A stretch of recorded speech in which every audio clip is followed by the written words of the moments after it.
Sir बहुत बहुत धन्यवाद। आपने याद किया, फिर से हमें इनवाइट किया इस आपके प्रोग्राम में। पूजा मैडम नमस्कार आपका। शांति मैडम हम थोड़े दिन पहले मिल चुके हैं, नमस्कार मैडम।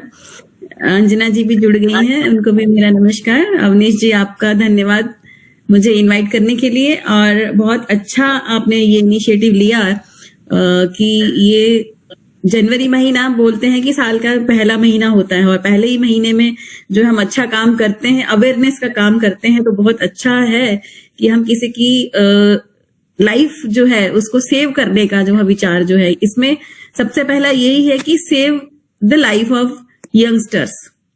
क्योंकि सर्वाइकल कैंसर ऐसी चीज है कि सबसे अच्छा इसमें बोला है कि प्रिवेंटिव एस्पेक्ट, जैसे मैडम ने बता दिया सारा कि प्रिवेंटिव एस्पेक्ट क्या हो सकता है इसका, और इसकी जैसे वैक्सीन भी बन चुकी है। और अब इस समय जो सब लोग जैसी बीमारी से जूझ रहे हैं, सबको मालूम है कि क्या वायरस होता है, और वायरस से बचने के लिए आपकी इम्यूनिटी सही होनी चाहिए, कुछ वैक्सीन होती हैं। तो ये अब बहुत सारी अवेयरनेस लोगों में ऑलरेडी हो चुकी है। तो ये सर्वाइकल कैंसर भी एक ऐसी चीज है कि जिसकी वैक्सीन भी बनी है, जिसके प्रिवेंटिव एस्पेक्ट्स भी हो सकते हैं, लेकिन कुछ स्टेजेस भी इसकी होती हैं। जैसे अभी मैडम ने बता दिया, कुछ सिम्टम्स बता दिए कि अलग अलग प्रकार के सिम्टम्स हो सकते हैं, लेकिन ये सिम्टम्स जैसे मैडम ने बोला कि एकदम से तो नहीं होंगे, धीरे धीरे बीमारी होगी, और बीमारी होते होते समय लगेगा। तो सबसे पहला मैं ये बोलना चाहूंगी कि सर्विक्स मतलब क्या, क्या सर्वाइकल कैंसर होता क्या है। तो सर्विक्स एक ऐसी स्ट्रक्चर है बॉडी में कि पूरा रिप्रोडक्टिव सिस्टम जो सिस्टम है बॉडी में, उसका एक एंट्री पॉइंट है कि यूट्रस के अंदर कोई चीज जाना, वहां से कोई चीज निकलना, वो उसके थ्रू ही होगा। चाहे मेंस्ट्रुअल ब्लीडिंग होगी, चाहे डिस्चार्ज है, चाहे बेबी डिलीवरी होना, या डिलीवरी के बाद ब्लीडिंग होना, कुछ भी होता है तो वो सर्विक्स के थ्रू होता है। तो एक बहुत बड़ा, एक बोलते हैं ना कि एक द्वारपाल का काम करता है सर्विक्स जो है यूट्रस का।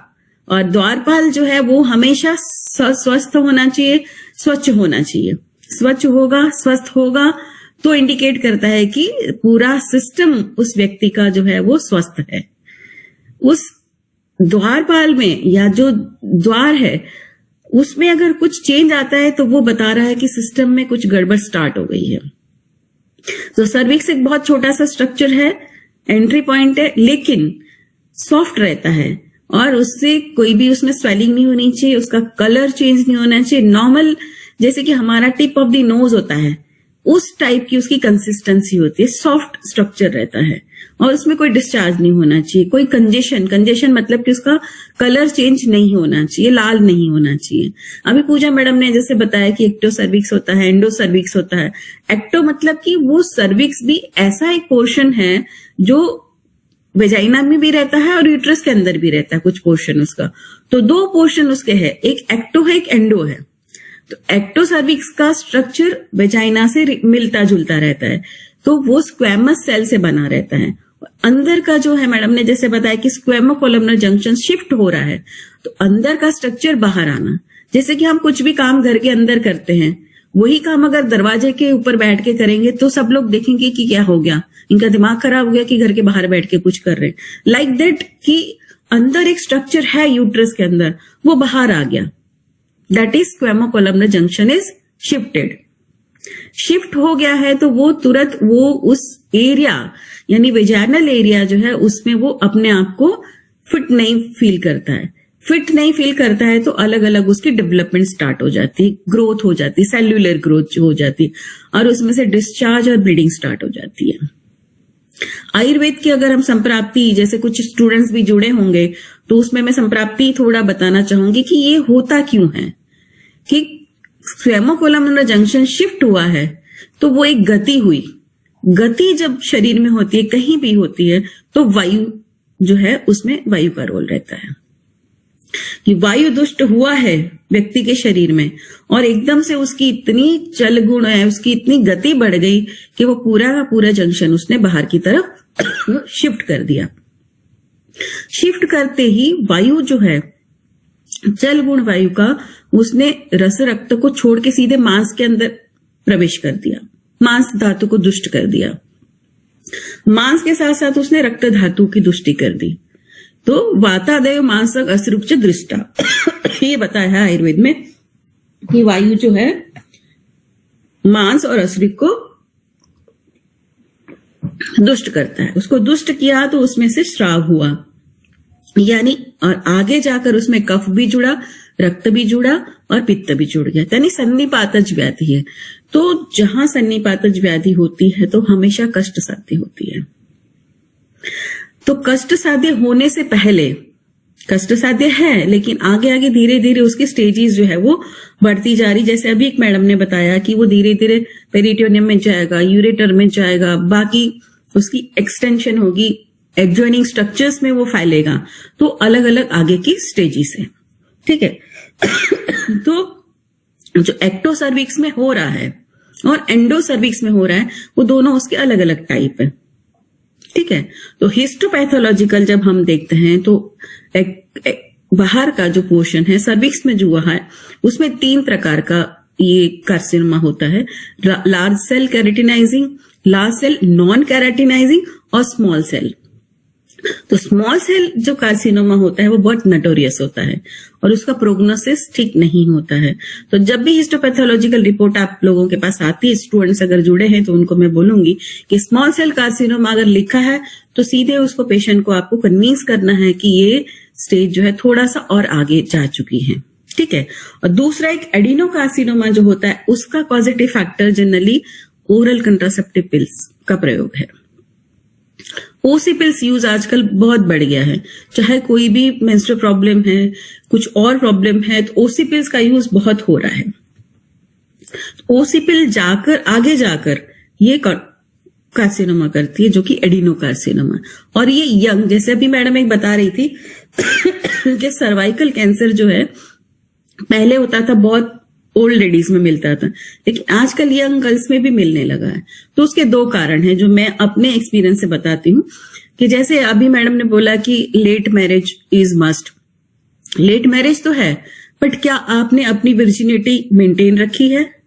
बेशक लॉयल्टी टू पार्टनर है, but virginity to maintain before marriage is also important factor. एक सबसे बड़ा कॉज जो यंग जो जनरेशन है उसमें होने का एक कारण ये है। दूसरा कारण है frequent use of OC pills. 2 positive factors जो है वो एडिनोकार्सिनोमा करते हैं यंग गर्ल्स में। अब आते हैं हम मैनेजमेंट कैसे करेंगे। सीधा मैं मैनेजमेंट पे जंप करती हूँ क्योंकि थोड़ा टाइम जो दिया गया है कि ट्रीटमेंट अगर हमारे पास पेशेंट्स आती हैं कराने के लिए तो हमें कब ट्रीटमेंट करनी है, कब नहीं करनी है। तो फर्स्ट स्टेज जो है जो सर्वाइकल एरिया तक ही वो सीमित है, आगे वो उसकी मेटास्टेसिस नहीं हुई है, लिम्फेटिक ड्रेनेज नहीं हुई है अभी तक, लिम्फ नोड्स एनलार्ज नहीं हुआ है या यूरेटर रेक्टम तक वो आगे नहीं गया है, तो we can manage that condition. हम उस पेशेंट की ट्रीटमेंट कर सकते हैं। जो फर्स्ट स्टेज है वो आपने जैसे ही पेशेंट आती है कंप्लेंट लेकर, एक इंपॉर्टेंट इसका सिम्टम है post coital bleeding. Post coital bleeding अगर है तो ये सीधा इंडिकेट करता है कि पेशेंट को हो सकता है कार्सिनोमा डेवलप हो रहा है, सर्वाइकल सर्विक्स का कैंसर डेवलप हो रहा है। तो उसमें सबसे पहले हमने first speculum examination is must, check करना है पेशेंट को। और पेशेंट को भी जब भी ये प्रॉब्लम होती तुरंत डॉक्टर के पास जाना जरूरी है और एग्जामिनेशन अपना कराना है। अगर और जनरल पब्लिक दूसरे जो नॉन मेडिको जुड़े हैं उनके लिए मैं कहना चाहूंगी, ये सिम्टम अगर मिलता है पोस्ट कॉइटल ब्लीडिंग, रिलेशन बनाने के बाद ब्लीडिंग होता है, तो तुरंत डॉक्टर को संपर्क करें और अपना एग्जामिनेशन कराएं। लोकल एग्जामिनेशन डॉक्टर करते हैं और उसमें अगर उनको कोई ग्रोथ नहीं लगती है तो वहां बायोप्सी भी कर सकते हैं, आपको सजेस्ट भी कर सकते हैं। अगर ग्रोथ है तब पंच बायोप्सी होती है, ग्रोथ नहीं है तो कोन बायोप्सी होती है। तो इस प्रकार की अलग अलग हम लोग बायोप्सी भी लेते हैं, वहां डिफरेंट एरिया से वहां से सेल लेकर उसको चेक किया जाता है क्या वहां सेल में कोई चेंजेस स्टार्ट हो गए हैं कि नहीं। अगर चेंजेस स्टार्ट हो गए हैं तो we have to start the treatment. तो ट्रीटमेंट में बहुत सारे डिफरेंट प्रोटोकॉल रहते हैं कि हम ओरल ट्रीटमेंट भी देते हैं, लोकल भी देते हैं। तोमर सर ने 2-3 मेडिसिन के नाम भी बता दिए हैं, मैडम पूजा ने भी मेंशन किया कि ये ट्रीटमेंट जो है वो दे सकते हैं। जैसे कि गुडुची का प्रयोग बताया मैडम ने, सर ने पुष्याणु का प्रयोग बताया, प्रक्षालन भी बताया। तो these are the minor things जो कि रूटीन में हम लोग यूज कर सकते हैं।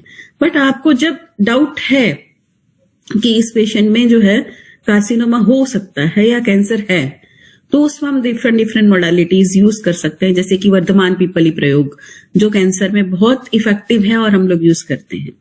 दूसरा कि रसायन चूर्ण, जो कीमोथेरापी पे पेशेंट है उनको भी हम रसायन चूर्ण एडवाइस करते हैं, जिसमें गुड़ूची गोक्षुर आम्लकी होता है। ओटीसी नहीं लेना है, ये डॉक्टर की सलाह से ही लेनी है मेडिसिन। बेशक मैं नाम ले रही हूँ, नॉन मेडिको जो है वो भी ओटीसी नहीं करे, इसको डॉक्टर की सलाह से ले। दूसरा कि हम लोग कुछ थेरापीज करते हैं, जैसे सर ने प्रक्षालन बताया कि स्वच्छता का ध्यान रखना है। दो चीजें इसमें बहुत इंपॉर्टेंट है, स्वच्छता का ध्यान रखना, इम्यूनिटी। जैसे कोई भी वायरल लोड बढ़ता है बॉडी में, तो आपका सेनापति कितना पावरफुल है उसके हिसाब से आप युद्ध लड़ सकते हो। और कैंसर एक बहुत ऐसा युद्ध है जिसके लिए अगर आपका सेनापति कमजोर है तो आप युद्ध नहीं लड़ सकते हैं। तो इम्यूनिटी आपकी सही है तो ही आप इससे लड़ सकते हैं। तो इसका रूट कॉज, जैसे मैडम पूजा ने बताया कि प्रिवेंटिव एस्पेक्ट पे जाना है, आपको शुरुआत से ही अपना डाइट ठीक रखना है, आहार निद्रा ब्रह्मचर्य को फॉलो करना है। इम्यूनिटी आपकी सही है तो आप इससे लड़ सकते हो। अगर हो गया है तब भी इम्यूनिटी सही है तो हम उससे लड़ सकते हैं। तो हमें पेशेंट की इम्यूनिटी पे ध्यान देना रहता है, किस तरह से हम उसकी इम्यूनिटी बढ़ाए। तो जैसे रसायन चूर्ण है, अश्वगंधा सर ने बताया, अश्वगंधा का प्रयोग हम लोग करते हैं पेशेंट में उसकी इम्यूनिटी मेंटेन करने के लिए। गुड़ूची गोक्षुर आम्लकी है, अश्वगंधा है, लोद्र है, अशोक है, ये सारी मेडिसिन जो है वो यूज होती है। कुछ थेरापी यूज करते हैं जो मैंने खुद अपने पेशेंट्स में देखा है, तो उसमें एक बहुत इंपॉर्टेंट थेरापी है वो योनि पूरण। योनि पूरण में हम लोग क्या करते हैं कि मेडिकेटेड ऑयल योनि में भर देते हैं। भरने से क्या होता है कि सर्विक्स उसमें डिप रहती है, काफी देर तक वो उसको पेशेंट को हम लिटा के रखते हैं और वो सर्विक्स उसमें डिप रहेगी तो वहां जो सेल्स बन गए हैं, एबनॉर्मल सेल ग्रोथ क्यों हुई, क्योंकि वहां का वायु दुष्ट हुआ है। वायु को कंट्रोल करने के लिए हमें वहां स्नेह देना है, उसका चल गुण कम करना है। तो हम लोग उसमें मेडिसिन जो हैं वो डिप करते हैं सर्विक्स को मेडिसिन के अंदर।